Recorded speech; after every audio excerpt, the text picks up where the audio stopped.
air. Assalamualaikum warahmatullahi wabarakatuh. Halo Sobat SDA, Sampurasun. Sampes. Bertemu dengan saya Gina Ariela pada acara podcast Sumber Daya Air. Tenang, hari ini Gina nggak sendirian. Gina kedatangan tamu istimewa yang pada dasarnya untuk karirnya ini sudah sangat luar biasa deh pokoknya di Dinas Sumber Daya Air ini sendiri.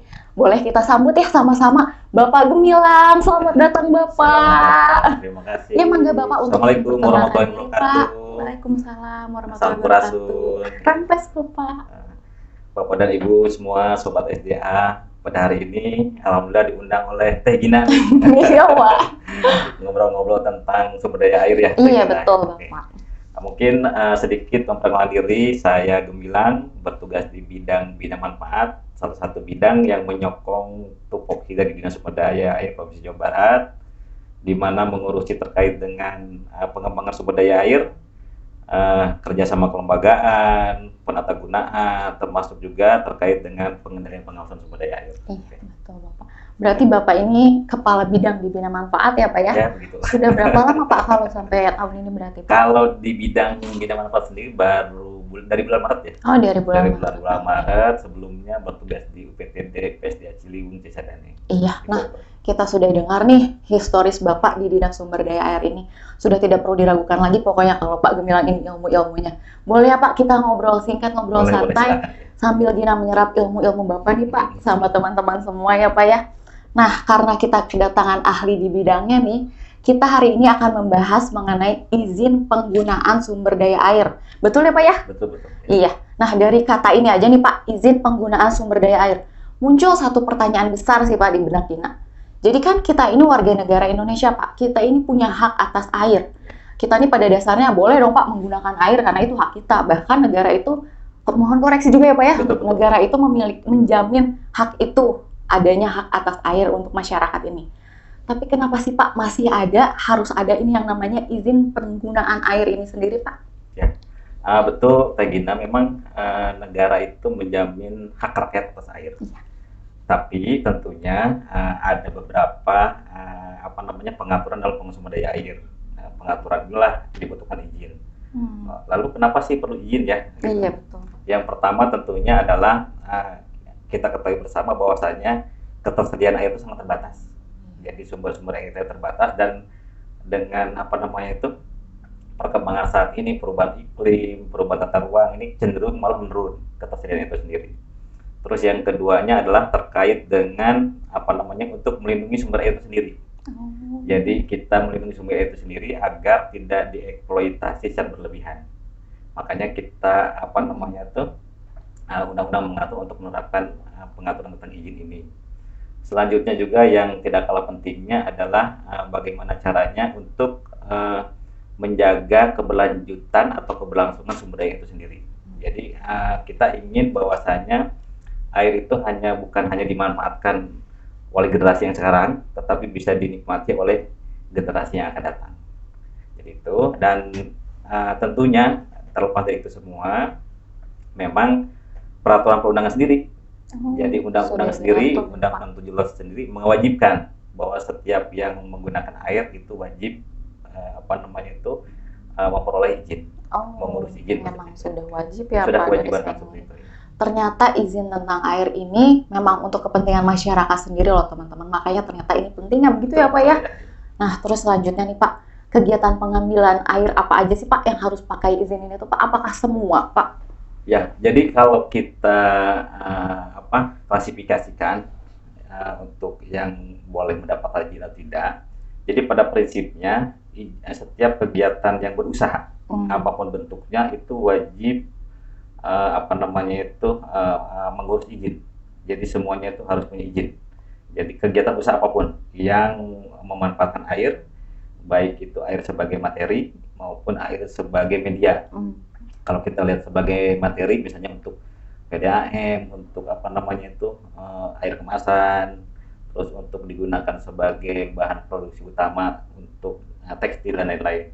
Kalau untuk media biasanya dipakai hanya digunakan itu sebagai sebagai pendukung di media seperti PLTA ya, PLTA yang untuk listrik ya, Iya, yang pembangkit pembangkitnya dari Iya. air, itu dia sebagai media ya, air sebagai media. Jadi pada intinya, jadi gini kata Gina, sebenarnya kalau untuk kebutuhan pokok sehari-hari masyarakat, di undang-undang juga di situ disebutkan. Jadi kalau misalnya hanya masyarakat mengambil untuk satu orang itu 60 liter per hari per orang, itu sebenarnya tidak perlu izin. Oh, Jadi, tapi pada saat ngambil lebih daripada itu, apalagi dipakai untuk berusaha, itu wajib izin. Nah, itu. Terus, adakah apa namanya kegiatan non berusaha yang perlu izin? Oh banyak. Jadi sebenarnya bukan hanya berusaha saja, yang tidak berusaha pun itu wajib izin dengan beberapa kriteria. Itu yang pertamanya adalah kalau pada saat ngambil airnya itu dapat mengakibatkan apa namanya perubahan sumber air. Jadi ada perubahan terkait dengan pelurusan sungai, pembelokan, atau misalnya merubah ruang-ruang air. Walaupun untuk kegiatan non berusaha, dia wajib mengurus izin. Terus selanjutnya juga apabila mengambilnya itu melebihi daripada yang tadi disebutkan ya. Jadi memang tadi di undang-undang disebutkan kebutuhan pokok sehari-hari itu 60 liter per hari per orang. Jadi kalau mengambil lebih dari itu, mau tidak mau dia harus mengurus izin. Iya. Dan untuk selanjutnya adalah terkait dengan apabila ada irigasi pertanian, untuk irigasi pertanian yang di luar, yang mengambil airnya di luar sistem irigasi yang ada. Iya. Nah, di Jawa Barat sendiri berdasarkan peraturan Menteri PU itu sudah ditetapkan bahwasanya ada 103 daerah irigasi ya. Jadi kalau ada irigasi baru nih, baik pertanian, perkebunan atau apapun yang mengambil air di luar sistem irigasi yang ada, dia wajib menggunakan izin. Dan tentunya juga terkait dengan kegiatan-kegiatan pertanian dan kebutuhan pokok yang bukan kegiatan usaha, juga yang lainnya itu wajib menggunakan izin. Banyak ya Pak ya, berarti betul. Ada 2 kategori ya Pak ya. Betul. Kalau yang Gina tangkap ada kegiatan berusaha sama berusaha ya Pak ya. Betul. Tapi berarti kalau Gina minum air 3 liter sehari, Gina nggak usah izin ya Pak ya. Karena belum melebihi 60 liter per hari, betul ya Pak ya. Kalau mengambil dari sumbernya ya. Oh iya. Sumbernya. Oh iya, berarti. Nah sekarang Gina mau nanya nih Pak. Kalau misalnya ada kasus Pak, di mana kita sebut ada Bapak Nanang, Ibu Neneng, sama adik Nonong nih Pak. Misalnya 3-tiganya harus punya izin untuk penggunaan air dengan tujuan beda-beda. Misalnya Bapak Nanang butuh untuk kebutuhan sehari-hari, tapi melebihi skala besarnya Pak, misalnya melebihi 60 liter per hari. Kemudian Ibu Neneng butuh untuk sistem irigasi Pak, tapi di luar yang sudah disediakan. Iya. Sedangkan Ade Nonong butuh karena dia mau buka usaha nih Pak, jadi untuk kepentingan kegiatan usahanya dia butuh penggunaan air. Ada nggak sih Pak, izin mana sih yang didahulukan Pak? Ada kebijakan yang mengatur, oh izin Bapak Nanang dulu nih yang didahulukan, atau ternyata, oh enggak dong, ini Ade Nonong dulu yang didahulukan gitu Pak? Ada nggak sih Pak peraturannya skala prioritas dari izin ini sendiri? Ya. Baik, terima kasih. Jadi ceritanya begini, jadi kalau tadi saya rangkum ya, antara kegiatan berusaha dan non berusaha, saya gabungkan, saya klasifikasikan, mana sih urutan prioritasnya? Nah, sebenarnya di peraturan perundangan juga sangat jelas mengaturnya. Yang pertama adalah mendahulukan untuk kebutuhan pokok sehari-hari yang melebihi kapasitasnya. Jadi yang melebihi yang tadi ya 60 detik. Yang kedua itu apabila misalnya yang merubah kondisi dari bersumber air itu sendiri. Jadi 1 dan 2 ini. Jadi kalau bicara untuk skala prioritas, kebutuhan pokok sehari-hari itulah yang harus didahulukan. Jadi sesuai dengan 4 undang-undang yang sudah disebutkan tadi. Terus selanjutnya adalah untuk pertanian rakyat di luar sistem irigasi yang ada. Jadi skala prioritas daripada pemberian izin kita. Terus juga terkait dengan pengusahaan sumber daya air yang memenuhi kebutuhan pokok sehari-hari melalui sistem penyediaan air minum. Kalau yang kita kenal dengan SPAM ya. SPAM. Terus selanjutnya juga tidak kalah pentingnya adalah pengusahaan sumber daya air. Pengusahaan sumber daya air untuk kepentingan publik. Nah, kepentingan publik ini kalau kita lihat itu bisa berupa kegiatan keagamaan, kegiatan sosial budaya, ya kan, termasuk kegiatan-kegiatan lain yang memang untuk diperuntukkan untuk kegiatan orang banyak lah gitu. Jadi walaupun dia non berusaha, dia tetap wajib izin, tapi dengan skala prioritas yang tadi nomor 5 tadi itu ya. Terus selanjutnya juga prioritas berikutnya diberikan kepada pengusaha sumber daya air oleh badan usaha milik negara. Negara di sini bisa BUMN, bisa BUMD, provinsi, kabupaten, kota, atau badan usaha milik desa. Jadi itu. Terus juga yang terakhir terkait dengan pengusaha sumber daya air oleh badan usaha, oleh perusahaan atau swasta atau perorangan. Jadi kalau kriteria daripada yang 7 tadi itu setelah di list, jadi yang terakhir nih yang untuk swasta pengusaha itu posisinya terakhir. Jadi harus terpenuhi dulu yang lain dulu ya. Iya. Kebutuhan pokok dulu terpenuhi. Kalau dia ngambil dalam satu sumber air yang sama, di titik yang sama. Kalau titik yang berbeda, terus neraca airnya mencukupi sih nggak masalah. Tapi ada hitung-hitungannya lah gitu. Tapi yang jelas kalau dari yang sama, 7 prioritas tadi itu berlaku. Jadi didahulukan dulu untuk kebutuhan pokok sehari-hari, irigasi pertanian, baru yang terakhir sekali yang 7 tadi, baru untuk pengusahaan pihak swasta atau perorangan. Jadi kalau sumbernya sama nih Pak, lokasinya sama, Bapak nanang dulu, kemudian betul, Neneng sama Ade nunung dulu ya Pak ya, betul ya Pak ya. Untuk kebutuhan pokok dulu, irigasi pertanian, terakhir baru untuk kebutuhan industri ya, swasta. Iya, gitu ternyata ya Pak ya. Berarti kegiatan berusaha juga masuk skala prioritas itu ya Pak ya? Betul. Ini kalau nih Pak, misalnya nih Pak, suatu hari nanti Pak Gina jadi pengusaha sukses Pak. Amin dulu boleh Pak sama-sama. Amin. Kalau misalnya Gina jadi pengusaha Pak. Nanti amin ya. Nah kalau misalnya Gina jadi pengusaha, Gina mau mengurus misalnya izin penggunaan air Pak. Gimana sih Pak? Prosedurnya gampang nggak sih Pak? Gina kan kadang takut, ribet gitu Pak. Takutnya tuh nanti malah mempersulit, malah memperlambat itu Pak. Gimana sih Pak untuk prosedurnya untuk Gina kalau mengajukan? Ya, sekarang alhamdulillah ya teman-teman podcast semua, sahabat SDA semua, dengan aturan yang ada sekarang, pengurusan izin sumber daya sangat mudah. Cukup klik di website oss.go.id. oss.go.id ya, kalau bahasa kitanya itu.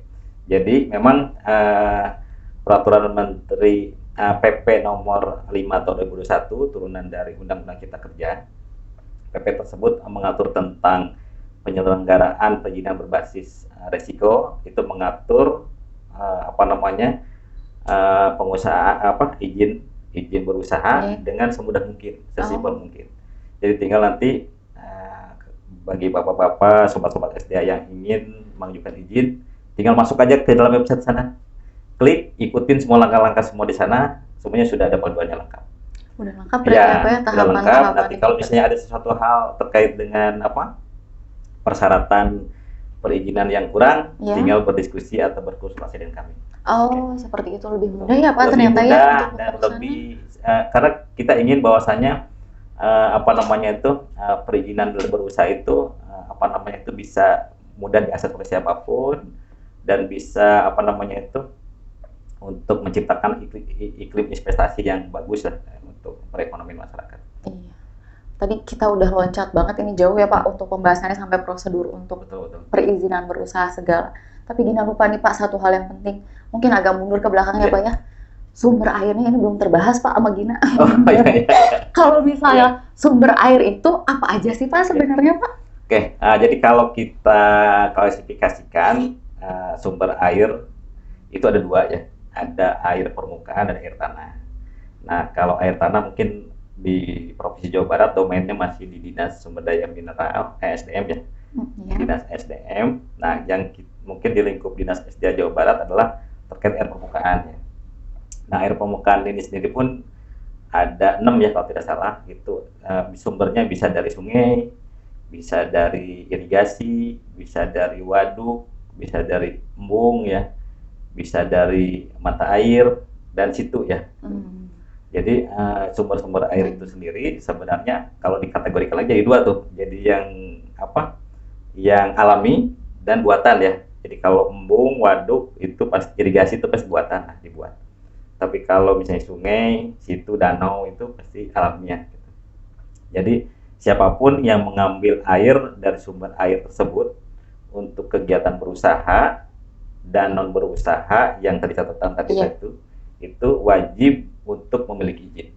Ya. Dari banyaknya sumber air yang tadi Bapak sebut nih, Gina juga sampai nggak hafal Pak karena saking banyaknya ya Pak ya.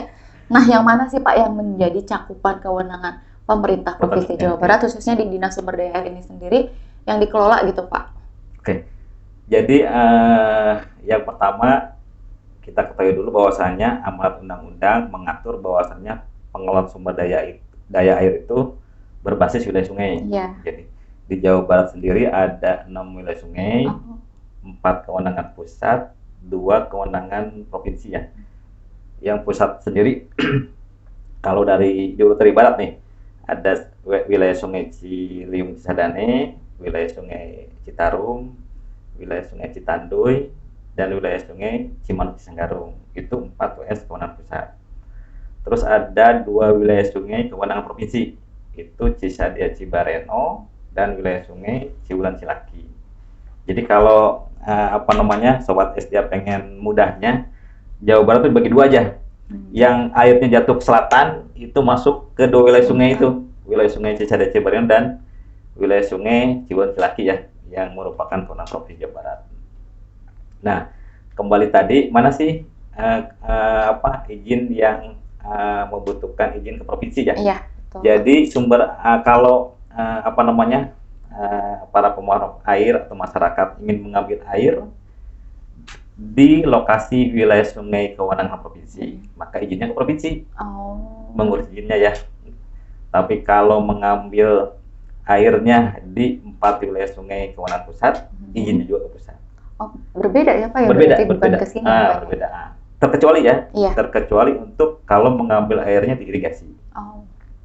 Nah, kalau mengambil airnya di irigasi itu sesuai dengan kewenangan, sudah dibagi kewenangan irigasi ini. Jadi kalau di bawah 1000 masuk ke kabupaten kota, 1000-3000 sudah masuk ke provinsi, dan di atas 3000 masuk ke pusat. Jadi untuk irigasi ini dia karena sudah ada permen PU-nya khusus tersendiri, dia tidak berdasarkan WS tapi berdasarkan luasan wilayah layanan. Nah, terkait irigasi juga ini menarik ini Teh Gina, karena kalau irigasi ini karena memang dari awal diperuntukannya untuk irigasi pertanian. Jadi mungkin nanti ada beberapa tahapan yang harus dilihat pada saat proses perizinannya, karena nanti membutuhkan persetujuan dari P3A, petani pemakai air, juga ada persetujuan dari Komisi Irigasi di sana. Tapi pada prinsipnya kalau memang airnya berlebih, kita sih dimungkinkan untuk dimanfaatkan ya untuk kebutuhan yang lain. Banyak ya Pak materinya mengenai perizinan Pak, sangat luas ya Pak untuk perizinan. Kayak untuk durasi 20 menit aja masih kurang terbahas ya Pak ya.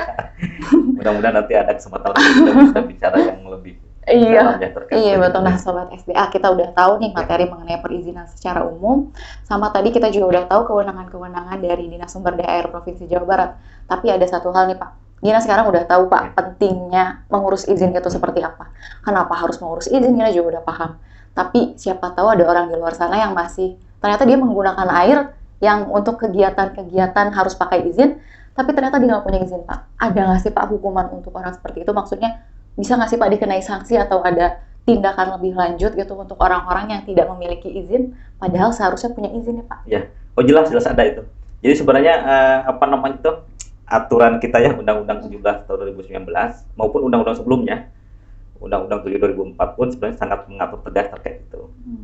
Di Undang-Undang 17 tahun 2019 itu dengan jelas bahwasanya saya lupa kalau tidak salah di pasal 70 773 itu dijelaskan bahwasanya siapa saja yang menggunakan air, memanfaatkan air tanpa izin itu bisa dikenakan pidana. Kena pidana ya Pak? Bisa. Dikenakan pidana itu kurungannya juga, kurungan penjara itu bisa dari 3 bulan sampai dengan 6 tahun. Jadi memang ada sanksi yang cukup keras ya. Terus juga selain itu juga dikenakan denda. Denda itu bisa sampai kalau kita lihat itu pidananya itu ada 2 ya. Iya. Ada terkait dengan sengaja atau lalai. Jadi kalau terkait dengan sengaja dan lalai juga aturannya beda, artinya hukumannya juga beda. Kalau lalai mungkin dia lebih ringan ya. Itu hanya sampai dengan 1 miliar dendanya, tapi kalau dia sengaja itu sampai dengan 5 miliar. Tapi dua-duanya itu bisa dikenakan pidana penjara. Dan bukan hanya menggunakan sumber air tanpa izin, termasuk juga kalau kita kalau seseorang atau pengusaha membangun konstruksi menggunakan sumber daya air untuk kebutuhan usahanya tanpa izin. Itu juga sama dikenakan pidana dan denda. Terus juga apabila sudah berizin tapi mengalihkan izinnya ke pihak lain. Mengalihkan ini gimana ya? Jadi misalnya gini, dia sudah dapat izin atas nama perusahaan A, nah diserahkan izinnya itu ke perusahaan B. Oh, ada juga ya Pak seperti itu? Ada kejadian seperti itu. Makanya undang-undang itu dengan tegas mengaturnya. Bahwa itu tidak dibolehkan mengalihkan izin yang diberikan oleh seseorang kepada pihak lain. Baik sebagian maupun seluruhnya, kalau kita baca di pasal tersebut. Jadi saya mengimbau ya kepada semua sobat-sobat SDA dimanapun berada, seluruh halayak masyarakat yang yang menggunakan air sampai dengan saat ini belum mengurus izinnya, agar segera mengurus izinnya karena ada aturan hukum terkait itu. Dan tentunya juga yang sudah mendapatkan izin mengimbau untuk menaati terkait dengan izin yang sudah diberikan oleh oleh kami barangkali gitu.